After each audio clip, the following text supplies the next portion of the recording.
শোণিতপুৰত নিচি জনগোষ্ঠীৰ ন্যাকুম উৎসৱ উদযাপন। শোণিতপুৰ জিলাৰ অসম-অৰুণাচল সীমাৱৰ্তী চাৰিদুৱাৰত ন্যাকুম উৎসৱ দুদিনীয়াকৈ বিস্তৃত কাৰ্যসূচীৰে চাৰিদুৱাৰৰ ফৰেষ্ট গেটস্থিত ন্যাকুম স্মৃতি খেলপথাৰত অনুষ্ঠিত কৰা হয় 52 সংখ্যক ন্যাকুম উৎসৱ। প্ৰধানত নিচি জনগোষ্ঠীৰ প্ৰধান কৃষিভিত্তিক এই ন্যাকুম উৎসৱত প্ৰতি বছৰে ২৬ৰ পৰা ২৭ ফেব্ৰুৱাৰীলৈ পালন কৰা হয়। সূৰ্য আৰু চন্দ্ৰ দেৱতাক বছৰটো কৃষিকাৰ্যৰ লগতে বছৰটো সকলোৰে সুখ শান্তি সমৃদ্ধিৰ উপাসনাৰ বাবে মেথুন বলি দি সন্তুষ্ট কৰা হয় এই ন্যাকুম উৎসৱত। অৰুণাচল প্ৰদেশৰ পাছতে অসমৰ কেৱল এই চাৰিদুৱাৰতে এই উৎসৱ পালন কৰা হয়। অনুষ্ঠানৰ লগত সংগতি ৰাখি এক সাংস্কৃতিক অনুষ্ঠানৰ জৰিয়তে জনগোষ্ঠীটোৰ স্বৰ্গীয় কলা সংস্কৃতি প্ৰদৰ্শন কৰাৰ লগতে অনুষ্ঠানটিত অসমৰ উপৰিও অৰুণাচল প্ৰদেশৰ কেইবাগৰাকীও বিশিষ্ট ব্যক্তিৰ উপস্থিতিত এখন মুকলি সভাও অনুষ্ঠিত হয়। এই সভাৰ অন্তত আনুষ্ঠানিকভাৱে ৰাজহুৱাকে নিচি নৃত্য পৰিৱেশন কৰা হয়।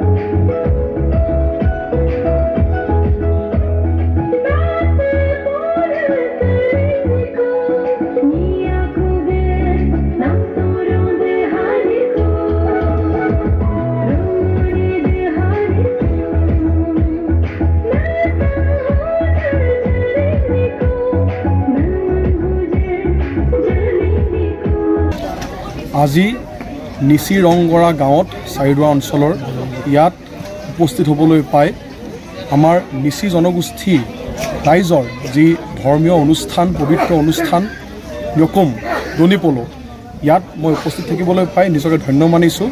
যদিও মোৰ দেউতা নদৰ সমষ্টিৰ বিধায়ক শ্ৰীযুত পদ্মহাজৰিকাদেৱ মুখ্য অতিথি হিচাপে উপস্থিত থাকিবলগীয়া আছিলে, কিন্তু বিশেষ কাৰণবশতঃ তেখেত আহিব নোৱাৰিলে আৰু আমি আহি ইয়াত উপস্থিত হ'লোহি।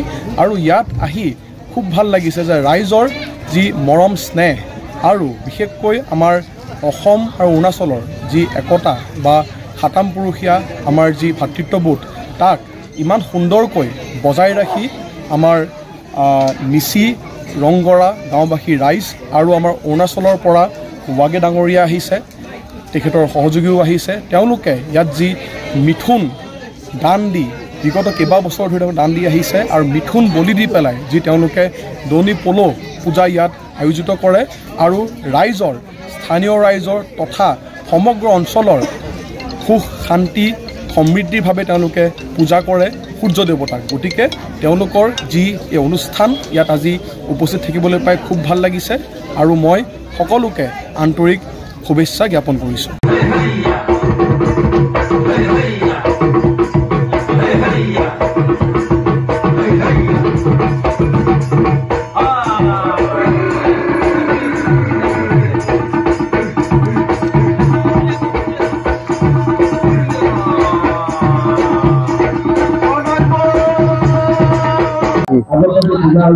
আজি আমাৰ নিচি ন্যাকুম পূজাৰ 52তম আজি ইয়াত আমাৰ 24ৰ পৰা 26লৈকে আমাৰ ইয়াত পূজা কৰা হয়।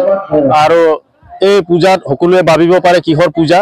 আমাৰ পূজা হ'ল আমাৰ এই অঞ্চলখনৰ ভালৰ কাৰণে, আমাৰ ইয়াৰ ল'ৰা ছোৱালীৰ পঢ়াৰ ভালৰ কাৰণে, যাতে খেতি বাতি সকল ভালৰ কাৰণে। এই কাৰণে আমাৰ পূজাৰীয়ে 3 ৰাতি 3 দিন ইয়াত পূজা কৰি আমি বলি চেক্ৰিফাইচ কৰোঁ। আৰু বলি আছে, এবাৰ আমাৰ বলি আছে আমাৰ 2টা বাজিত। এতিয়া আপোনাৰ বিশেষকৈ আমাৰ মিথুন থাকে প্ৰত্যেকবাৰে, এবাৰো মিথুন চেক্ৰিফাইচ আছে। আৰু লগত এনে সৰু সুৰা মুৰ্গীবিলাকো আমাৰ ইয়াত বলি তেনেকা দিয়া হয়, কাৰণ চবৰ কাৰণে, কাৰণ অকল আমাৰ নিচি নহয়, এই অঞ্চলত গোটেই অসমত যিমানখিনি আছে, অল ইণ্ডিয়া ওপৰত যিমানখিনি আছে, এই সকলৰ চবৰ ভালৰ কাৰণে আমাৰ ইয়াত পূজা তেনেকা পতা হয়।